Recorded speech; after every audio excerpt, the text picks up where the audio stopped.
Are you looking to take your personal finances to the next level? You're in the right place. Welcome to the Monday Money Tip Podcast, presented by I Was Broke, Now I'm Not, with your host, Joseph Sangle. Well, welcome to the Monday Money Tip Podcast, presented by Fully Funded Life. We are fired up to help you live a fully funded life. And today is episode number 218. It is September 5th, and we are so excited to be able to welcome a special guest today. You've heard from her before. Her name is Sarah Piercy. She's going to be joining us. Welcome to the podcast, Sarah. Thank you. It's great to be back, Joe. All right. Well, I'm going to share a few facts about you, and you can add some other facts to it. Sarah is a bride, a mom of 3.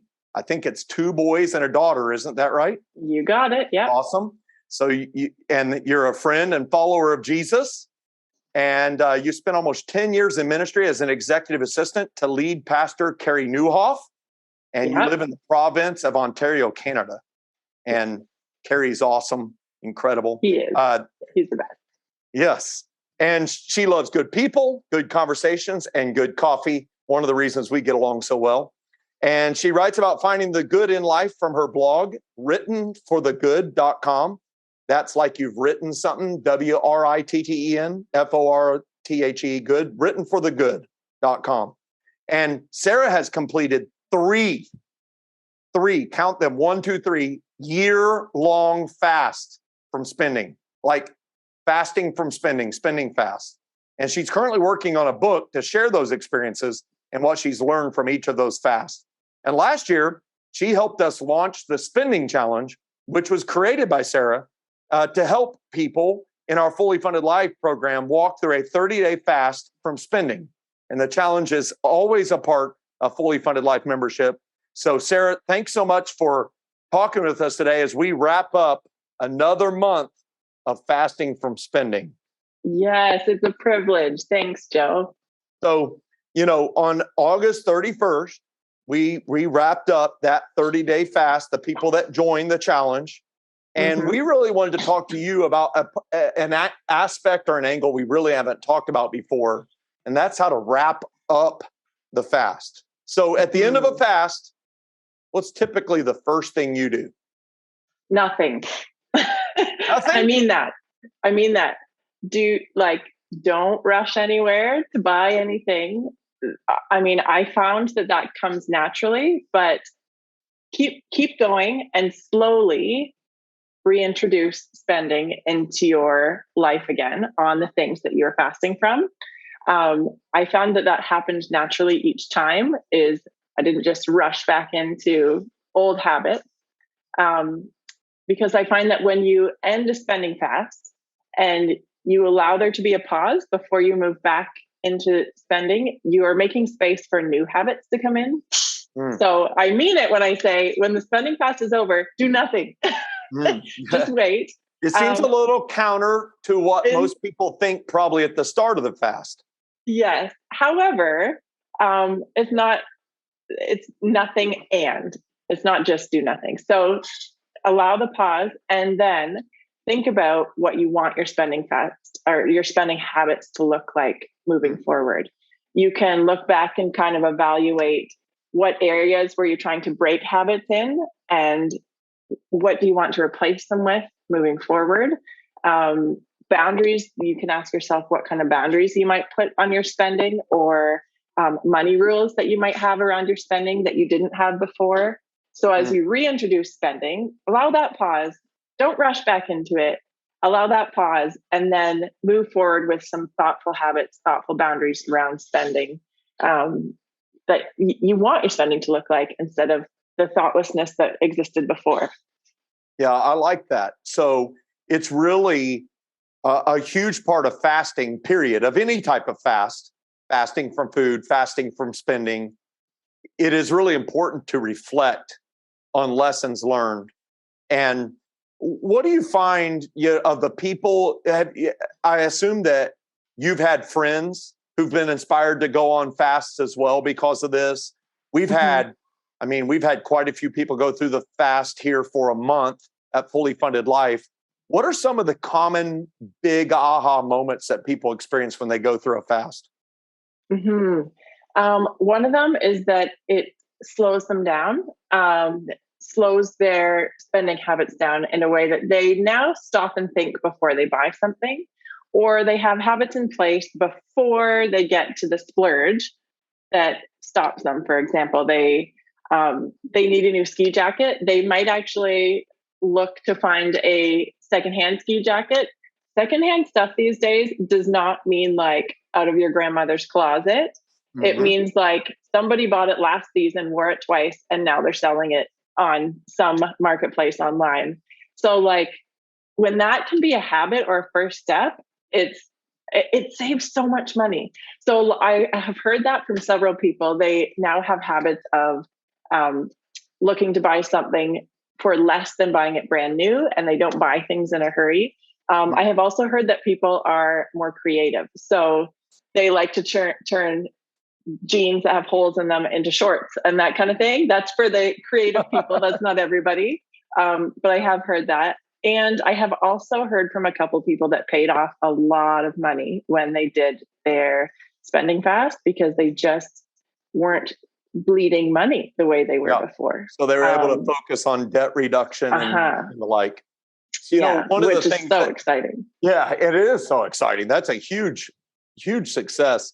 So, you know, at the end of a fast, at the end of 30 days, I want to, before we talk about these good habits, because that's what we're getting to, let's talk about some of the spending habits, the more common spending habits that you found people choose to refrain from in that 30-day window, or maybe they choose to extend it. Mm-hmm.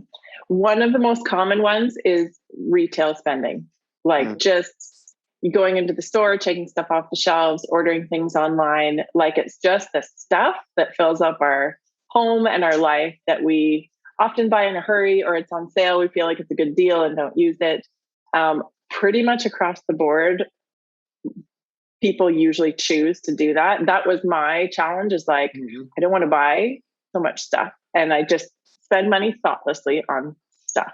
So that's a pretty big category. Another one that I've heard people talk about is fast food and eating out. So that can be like drive-through habits or fast food habits, taking lunch to work instead of buying lunch at work.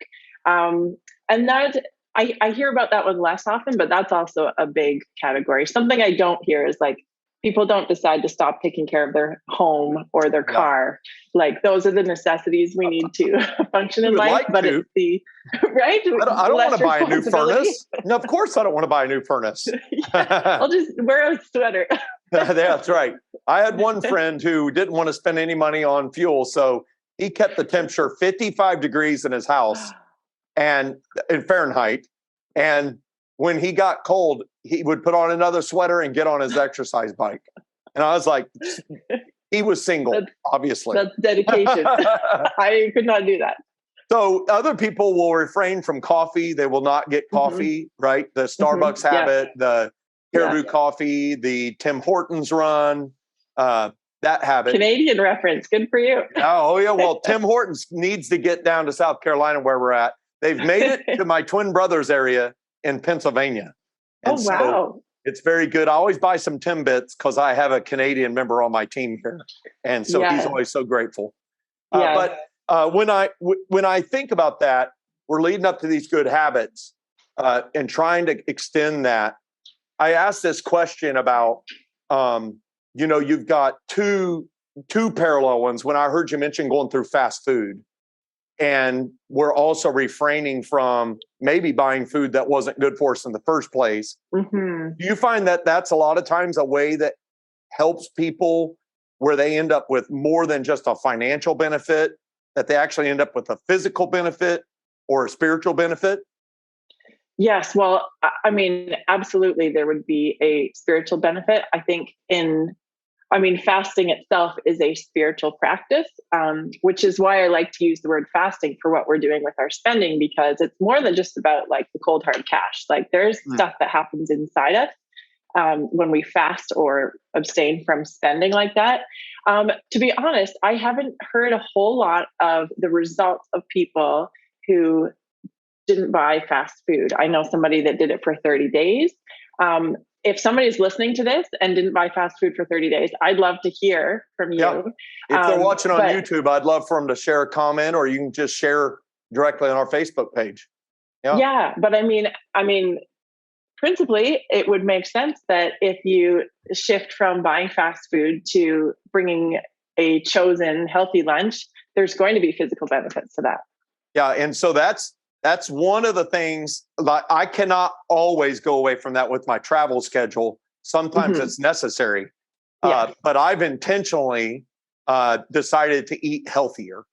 And good for you. And it has had absolute health benefits in addition to it. So we got a lot of people that are what we would call newbies or first timers on going through this fast. Yes.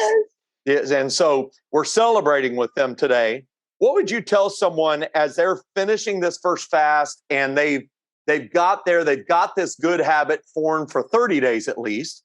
And a person in my office said, form good habits. They're just as difficult to break as bad ones. So I like that. You are a veteran since you've done 3 year-long fast, we can say you're the veteran of 36 month-long fast. And so are there any habits you personally picked up and retained from your fast? Absolutely. There are habits I've picked up and retained. So one of them that I love, that really works for me, is buying things secondhand.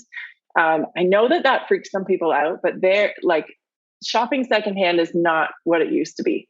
So it's really amazing what you can use that somebody is done with that's otherwise going to go to the dumpster, that can be really valuable.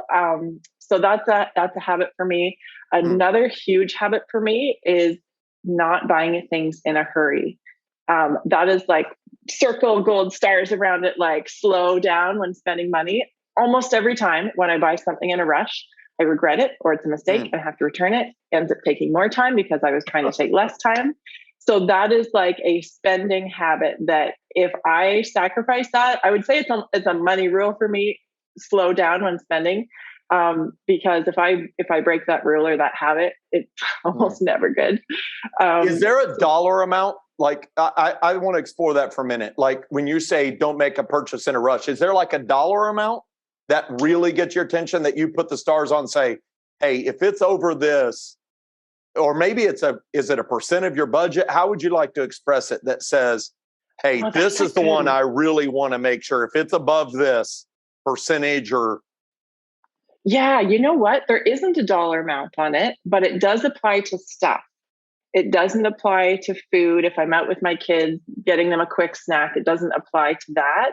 But that's not always a area of struggle for me. Like I'm not always going out and buying my kids snacks every day. Yeah. But if I'm out and they need a snack, I'll get them a snack for $5 or $10 or whatever it costs. But it applies to stuff. And it doesn't really matter if it's like at the dollar store for a couple bucks, or if I'm buying, $100 worth of back to school stuff. I try to slow down, do it thoughtfully. And I broke the rule, made a mistake of buying something in a hurry because it was online and I had that countdown clock going of like, the deal expires in 10 minutes. And I bought these lunch boxes too fast. My kids couldn't open them. They didn't work. And then I had to pay for the shipping to send them back. And I regretted buying it in a hurry instead of taking my time, doing the diligence, reading the reviews, comparing it to some other things. I regretted buying things in a rush. So there's no dollar amount, but it actually applies to stuff for me. Not so food. For that's really good. And I love that practical example. How many of us have bought something like a lunchbox? We think it's great. It looks cute. It's going to be so perfect. The countdown clock is on. It's going to run out as if there's not 1 million of them available. Yeah. And then we fall for it and we hope it works out. And then, of course, it doesn't. And it's so maddening and frustrating. So, I would love to hear some of the other things that some of people listen to the podcast where they've ran out and bought something quickly. I can list, if we spent time listing them, I could list a lot of items. One of them in our offices, for our team is technology, for like our studio, we think we need this. And then by the time we figure it out, that we don't need it. The time to return it is gone. And then it just sits there collecting dust. Yeah. And it's like, there's exactly. a $20 bill. There's a $50 bill. There's $200. Yes. It'll drive you crazy. So when you think about all of our people who are finishing their fast for the first time, you gave the thing, don't do anything right away. Are there any other tips you would give them? Ask the serious questions about what you want your spending habits to look like. So if you've worked through the spending challenge at the beginning, you would have looked at your money habits and looked at the habits you wanted to break. And so as you reintroduce them, evaluate what you want them to look like. How are you going to replace those habits with good habits moving forward? That's the first thing. And the second thing is, if there are any habits that are really sticking or that were really hard to break and you hated doing the spending challenge, I would say repeat it again until it's easy. Having done a few year-long spending fasts, the first 3 months were the hardest. So if you've just finished a month, congratulations, because you just completed the hardest part. If there are habits that are coming back or that you're struggling to break, keep going is what I would say. Because it may take longer to break habits. I was doing a little bit of research about habit breaking, and some habits can take a long time to break. The 21-day rule only applies in certain categories, and it depends how deep-rooted a habit is and how long the habit lasted for and what it's being replaced with, and it depends on our personalities. So all that to say, if somebody has spending habits that they are really struggling to shift, keep going is what I would say. That's really good. You know, you mentioned all of those, and those sound like a lot of psychologists have studied that, you know, all those different things that influence it. I think that would be really something interesting for those who are asking themselves, why am I compelled to do this? It doesn't make sense. My friends don't have this issue. My spouse doesn't have this issue. My siblings don't have this issue. Why do I have this issue? Yes. What's under it for me? Yeah. And I think I think really that is the power of a spending fast, is that self-discovery, that self-learning that goes into replace. What is a fast really? It's saying, I'm not going to do that. And whatever that thing is, there was time you used to spend on it in addition to your dollars. Now it's a moment of reflecting. What's compelling me to do that? Is am I caught in the comparison game? Am I caught in the, this is how I deal with feeling depressed? Yeah. Is this how I feel good about myself? You know, there's all these different reasons why we pick up these habits that cost us a lot of money over time. So when you think about your journey, what are some of the normal money habits that you have in place for when you're not fasting that are still very helpful and maybe birthed out of one or more of your year-long spending fast? Yeah, well, a few money habits or spending habits that I have in place. I already mentioned a couple of them. Never buy something in a hurry. Something else we do as a family is we keep a budget, and we input transactions into software that allows us to see where our money is going. There's a stewardship aspect to that. And Joe, you have some great money tools to help people budget, but we look at what we know we have coming in and we designate what it's going to be used for. And there's categories that are fun and for spending and eating out and all that kind of thing. So it's quite fun when you've got those chunks of money where it's like, let's go here or there. But that is a money habit that we have, that we try to just keep track of where the money is going. And it doesn't always exactly line up. You know, when you make a budget, sometimes a little more comes out of here and a little less goes out of there. But we try to pay attention to what our goals are and where it's actually going. Yeah, that's really great. And prior to hitting the record button here, we were talking about a trip that you and your husband, Justin, took this summer. And you went to a place that I'm getting ready to go to for the first time. Share with everybody where you guys went. It's my first time to the location. Oh, we went to Vermont. We love Vermont. We specifically stayed in Stowe, and we're really close to Ben and Jerry's. So we went and did a Ben and Jerry's factory tour. It was fantastic. And so were you able to spend money on Ben and Jerry's ice cream? Oh yeah. And so we need to hear what flavors did you purchase? Okay, I have to remember. Okay, my son got the half-baked brownie batter. Wow. one. We got the Chunky Monkey, and Yes. then we got a really good dairy-free mint chip ice cream, which was Wow. obviously wasn't ice cream. It was so good. And there was one other one that I don't remember. I don't remember what my husband showed. But it was so good. And It was all so good. And you can go on vacation, right? One of the reasons you can go on vacation is because you have instilled good financial behavior that has been formed, no doubt, by your spending fast. So do you ever make the connection, when you deny yourself, we live in a world where we don't have to do that if we don't choose to. So when you've done that, I tend to see that it leaves some deep mark in us. So do you ever connect the dot when you are on the road and on vacation and enjoying that? Hey, we're getting to do this in part because of these good decisions I've made earlier? I mean, do I ever connect the dots? Yes. I'm going to say I do, but probably not really consciously. I wasn't driving thinking, we get to do this because I've done spending fast, because I'm not sure that that's true. However, what is true is in this life, we have so many options. Many of us have resources that we spend thoughtlessly. And when we say yes to something, it does mean no to something else, because our time is finite, our money is finite.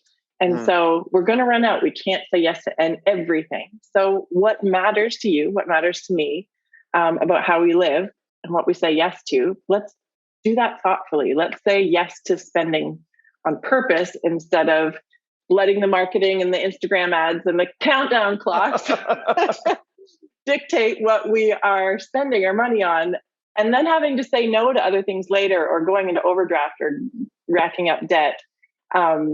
I would say, yes, I do connect those dots to being able to live. Like, we paid cash for our family vacation and it was wonderful. We came home without debt. And that's been probably should have said that that's been a money principle of ours, or a spending habit, is we pay cash for things. We don't want to have debt. So, so that's something that has come out of having spending fast. But I would add to that. A lot of the goodness that has come from our spending is the grace of God. And we want to live open-handed with our money and give generously. And my first spending fast was inspired in order to be able to give more. And I have just found a faithfulness and a peace that comes from our Heavenly Father when we are open-handed and surrendered with our finances, and trying to be faithful to Him. He is faithful to us. And it's like this partnership. And I often connect those dots of, like, I'm trying to be faithful here, God, and I know you are faithful to me. So it's this back and forth, and all the good parts of life are, a result of God's goodness. I'm recalling, as you share that, you're literally sharing one of the parables from the book of Matthew, chapter 25, verse 14 through 30 is one. It's in multiple gospels, but in Matthew 25:14, it says that the owner was going on a journey, has trusted his stuff to 3 managers. And it says he gave them different amounts. And then he says these 5 key words, each according to his ability. And that's really what this spending fast does, is it does prove to yourself, to your spouse if you're married, and to the Lord, the provider of it all, that I am increasing my ability and you can trust me to manage it. And when we see in that story, it is those who manage well who get more to manage. And it's not about having more, it's that they're trustworthy to manage it well. And I'm trying to imagine, I wasn't there, but I can imagine pretty good you there with your 6-year-old son enjoying the beauty of ice cream at Ben and Jerry's. making a core memory. Have you ever seen the movie from Disney called Inside Out? Yes, core memory unlocked. I went to that movie with my children. If you've never watched this movie, y'all, you need to watch it. But I went to that movie going to watch a Disney movie. I walked out saying, what type of core memories am I giving my children? Yeah.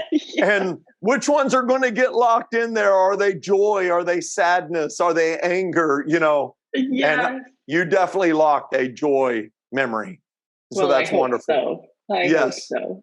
So I think it's interesting. I want to wrap it up with one final question. You have young children in the house. Mm-hmm. When you go on spending fast, whether they know it or not, they're on the spending fast with you. Mm-hmm. And I find it hard, and we've got a lot of listeners who have young children in the house. Did you ever find yourself having to explain to your children, or are they just observing and learning and they don't even really notice that you're on a spending fast? That's a good question. They probably don't notice. Our oldest is 6, so the youngest for sure doesn't notice. But we have a lot of conversations about what we need versus what we want. We have a lot of conversations about when to replace something or buy new shoes. Or I often take them to a secondhand store for kids that they just think is the best thing ever. Now they're 4 and 6. So they don't even realize that it's secondhand stuff. So it would be a different conversation if they were 10 and 12 and they kind of, understood well, other kids are wearing brand names. Got nothing against brand names and good quality items. In fact, I probably purchase more quality items less often coming out of a spending fast because I want it to last longer. Yeah, this is another spending tip, actually. Yes. If you buy really good stuff, it'll last far longer. Yeah. Yes. So I'm not sure that the kids would even, I never told them I am doing a spending fast. I'm not sure that they would even notice a difference in my spending from before and after. But money is a open conversation constantly. We sometimes give them a little allowance or they can earn money for valuable jobs. But when I'm on the spending fast, I'm not buying things for them. But we'll still go places and do things. And they're not hey, Mom, go buy me that toy. But I'm also not taking them into toy stores. Oh. So it's they got a gift certificate for a birthday and we went to a toy store. They got to pick out a toy. It was really exciting. But I'm not sure they would know. Yeah. And I think that's a really good thing. And as we wrap up this episode, I really appreciate your joining up and sharing once again and helping guide us through yet another spending fast. This conversation is one that is good to have on a regular basis. Mm-hmm. I think this idea in a world where everything is our fingertips, it's a microwave society, the ability to say no to yourself, the ability to delay gratification, the ability to be diligent with such important resources, which you just said are finite, money and our time, is so wildly important, even in the moment when we don't like it. It actually makes us the best version of ourselves. And so I'm grateful, Coach Sarah, for guiding us through yet another one of these things. And I'm a spender. I'm not a fan in the moment, but I'm a big fan of the results of it. So thank you so much. Thanks, any last words you would share with everybody? Just congratulations. If you just did your first 30-day spending fast, that's amazing. So congratulations. Awesome. Congratulations. I'll wrap it up with a great quote from Andrew Murray. He's a South African pastor and writer. And he says, there's no choice for us. We must either deny self or deny Christ. Deliverance from self-life means to be a vessel overflowing with love to everybody all day. That's a great word from Pastor Andrew Murray. He passed away in 1917, and yet it's just as applicable here today, 105 years later. Hey, in our next episode, we're going to talk about your hobbies cost too much. Very appropriate coming out of this. Might be time for a hobby fast. And if you like today's episode, please help us get this podcast to other people who benefit. You know, by quickly rating the podcast, leaving a review. If you watch on YouTube, leave a comment. We want to know 2 things. What's your favorite flavor of Ben & Jerry's ice cream? And 2, what's the biggest thing you learned from your spending fast. Thanks again, Sarah, for being a part of our podcast today. My pleasure. Thanks, Joe. Thanks so much for listening to this episode of the Monday Money Tip Podcast, presented by I Was Broke, Now I'm Not. If you enjoyed today's episode, please leave a review and subscribe. And for more great content and to stay up to date, visit iwbnin.com. We'll catch you next time.